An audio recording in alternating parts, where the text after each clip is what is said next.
Hello friends, welcome back to my channel. അപ്പോൾ ഞാൻ ഇന്ന് വന്നിരിക്കുന്നത് മറ്റൊരു യൂസ്ഫുൾ വീഡിയോ ആയിട്ടാണ്. വീഡിയോയിലോട്ട് കടക്കുന്നതിന് മുന്നേ എൻ്റെ ചാനൽ ആദ്യമായിട്ട് കാണുന്നവരുണ്ടെങ്കിൽ നിങ്ങൾ എൻ്റെ ചാനൽ ഒന്ന് ചെക്ക് ചെയ്തിട്ട് നിങ്ങൾക്ക് യൂസ്ഫുൾ ആയിട്ടുള്ള വീഡിയോസ് ആണ് എന്ന് തോന്നുന്നുണ്ടെങ്കിൽ പ്ലീസ് ഒന്ന് സബ്സ്ക്രൈബ് ചെയ്ത് സപ്പോർട്ട് ചെയ്യുക. ഇനി ഇന്നത്തെ വീഡിയോയെ കുറിച്ച് പറയാം. ഇന്നത്തെ video spouse visa processing related ആയിട്ടുള്ള വീഡിയോ ആണ്. ഓൾറെഡി ഞാൻ 2 വീഡിയോ ചെയ്തിട്ടുണ്ട് സ്പൗസ് വിസ പ്രോസസ്സിംഗ് റിലേറ്റഡ് ആയിട്ട്.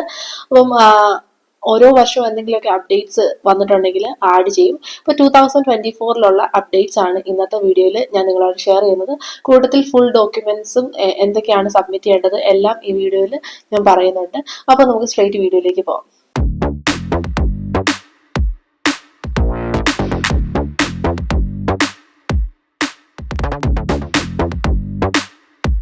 അയർലൻഡിലേക്ക് വരുന്നവരുടെ ഏറ്റവും വലിയ ആഗ്രഹമാണ് അവരവരുടെ ഫാമിലിയെ കൊണ്ടുവരിക എന്നുള്ളത്. സോ ഡിപെൻഡന്റ് വിസ അല്ലെങ്കിൽ സ്പൗസ് വിസ പ്രോസസ്സിങ് നമുക്ക് തന്നെയും ചെയ്യാം, അതേപോലെ തന്നെ ഏജൻസിയുടെ ഹെൽപ്പോട് കൂടി ചെയ്യാം. ഞാൻ ഏജൻസിയുടെ ഹെൽപ്പോട് കൂടി ചെയ്യാനേ സജസ്റ്റ് ചെയ്യത്തുള്ളൂ. കാരണം വെറുതെ ഇതിന് ആവശ്യമില്ലാത്ത സ്ട്രെസ് വലിച്ച് തലയിൽ വെക്കുന്നത്. അതുകൊണ്ട് ബെറ്റർ ഒരു ഏജൻസിക്ക് കൊടുക്കാമെങ്കിൽ ഒരു 2000 അല്ലെങ്കിൽ 3000 റുപ്പീസിന്റെ അകത്ത് പരിപാടി നടക്കും. സോ അതുകൊണ്ട് ഞാൻ ഏജൻസിയെ സജസ്റ്റ് ചെയ്യത്തുള്ളൂ, നല്ല ഏജൻസി ആണെങ്കിൽ. അപ്പം ഏജൻസി ത്രൂ പോകുന്നവർ അന്വേഷിച്ചിട്ട് ചൂസ് ചെയ്യുക. ആ ഏജൻസി ത്രൂ ഒത്തിരി പേര് പോയിട്ടുണ്ടെങ്കിൽ അതനുസരിച്ച് ഏജൻസി ചൂസ് ചെയ്യുക.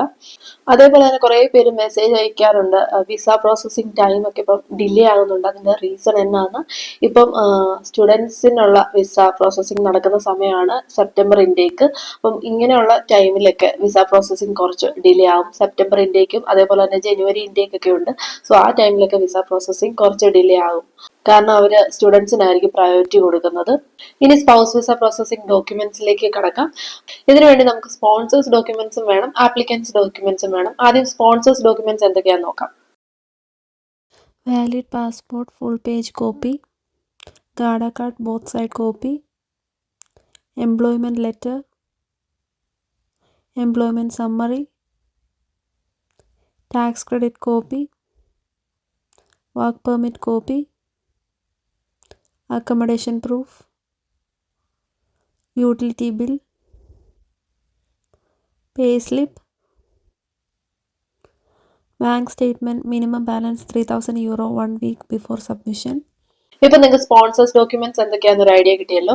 നേരത്തെ പറഞ്ഞുകൊണ്ടിരുന്നത് 6 months ബാങ്ക് സ്റ്റേറ്റ്മെന്റ്, അതേപോലെ തന്നെ 3 months പേ സ്ലിപ്പ്, ഇങ്ങനെയൊക്കെ ആയിരുന്നു. പക്ഷെ ഇപ്പം വന്നിരിക്കുന്ന ചേഞ്ചസ് അനുസരിച്ച് നിങ്ങൾക്ക് ക്രിട്ടിക്കൽ സ്കിൽ എംപ്ലോയ്മെന്റ് പെർമിറ്റ് കിട്ടിയാൽ ഉടനെ തന്നെ നിങ്ങൾക്ക് അപ്ലൈ ചെയ്യാം. അതിന് നിങ്ങൾക്ക് 6 months ബാങ്ക് സ്റ്റേറ്റ്മെന്റ് ആകാനോ വെയിറ്റ് ചെയ്യേണ്ട, അതേപോലെ തന്നെ 3 months പേ സ്ലിപ്പ് ആകാനൊന്നും വെയിറ്റ് ചെയ്യേണ്ട.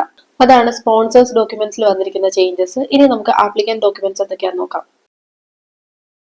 Passport valid for minimum 12 months validity with previous passports. 2 photo 35x45 mm white background, head centered, 70 to 80% face. Last 6 months bank statement with minimum ₹25,000 balance. Marriage certificate, marriage photos, family photos, WhatsApp chats and call history if recently married.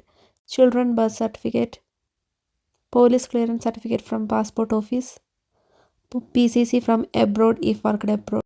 അപ്പോൾ ഈ പറഞ്ഞ ഡോക്യുമെൻസിൻ്റെ എല്ലാം ഒരു set colour കോപ്പിയാണ് നമുക്ക് വേണ്ടത്.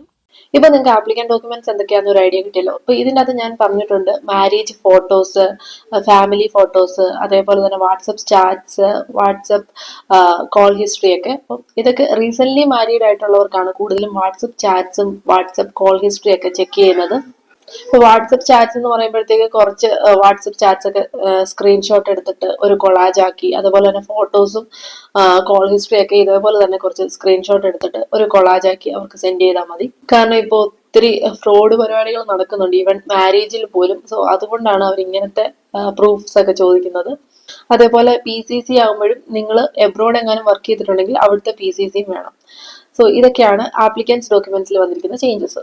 അപ്പൊ നേരത്തെ പറഞ്ഞ പോലെ തന്നെ ഇതിന്റെ എല്ലാം ഒരു 1 സെറ്റ് കളർ കോപ്പി വേണം, സ്പോൺസേഴ്സ് ഡോക്യുമെന്റ്സിന്റെയും അതേപോലെ തന്നെ ആപ്ലിക്കന്റ് ഡോക്യുമെന്റ്സിന്റെയും. സോ ഇതൊക്കെയാണ് സ്പൗസ് വിസ പ്രോസസ്സിംഗിന്റെ ഡോക്യുമെന്റ്സ്.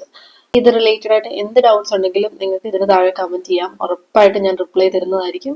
അപ്പൊ അത്രേ ഉള്ളൂ ഇന്നത്തെ വീഡിയോ. ഇന്നത്തെ വീഡിയോ യൂസ്ഫുൾ ആയിരിക്കുമെന്ന് വിശ്വസിക്കുന്നു. ഇന്നത്തെ വീഡിയോ യൂസ്ഫുൾ ആയി തോന്നിയെങ്കിൽ വീഡിയോ ലൈക്ക് ചെയ്യാനും ഷെയർ ചെയ്യാനും കമന്റ് ചെയ്യാനും, ഒപ്പം സബ്സ്ക്രൈബ് ചെയ്യാനും മറക്കരുത്. മറ്റൊരു യൂസ്ഫുൾ വീഡിയോ ആയിട്ട് കാണുന്നവരെ ബൈ ബൈ.